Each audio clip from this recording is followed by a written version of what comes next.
Venus and Jupiter meet again. Welcome to Stargazers. I'm Dean Regas, astronomer from the Cincinnati Observatory.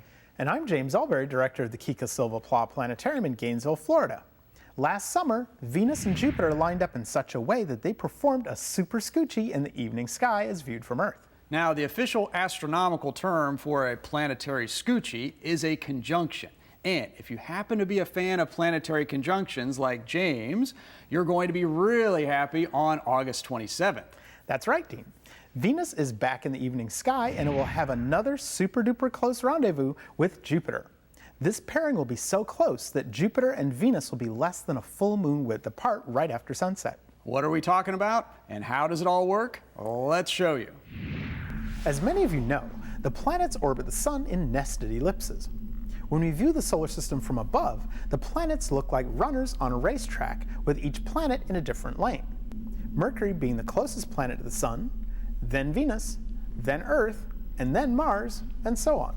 As we travel around the sun, we're all traveling at different speeds. The astronomer Johannes Kepler noticed that planets closer to the sun travel faster than those farther away. For example, it takes Mercury only 88 Earth days to orbit the sun, moving at a brisk 106,000 miles per hour. Venus, by comparison, takes 225 days to orbit the sun, moving at a slower 78,000 miles per hour. Earth takes roughly 365 days to orbit the sun, traveling approximately 66,000 miles per hour. Meanwhile, Mars takes almost 2 years to orbit the sun. On average, Mars is traveling about 54,000 miles per hour, dragging its two moons, Phobos and Deimos, along with it. As we get further from the sun, Kepler's observations of planetary motion still hold true. Jupiter takes almost 12 years to orbit the sun, traveling at a pokey 29,000 miles per hour. Jupiter was at its closest approach to Earth this year back in early February. Since that time, Earth has traveled over 237 million miles, leaving Jupiter behind. Venus, which is traveling faster than the Earth, has rounded the sun and is now emerging from behind the sun. As it travels, it will appear along our line of sight with respect to Jupiter. And this is what causes a conjunction. Now you're probably asking yourself, why don't Venus and Jupiter get super close every year? Let's show you.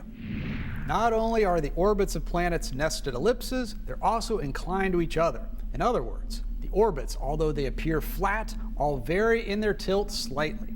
We call the tilt of a planet's orbit its orbital inclination. It's the variation in each planet's orbital inclination and the timing of planetary passages that makes some conjunctions closer than others. Venus and Jupiter usually have a conjunction every year, and they can put on quite a show.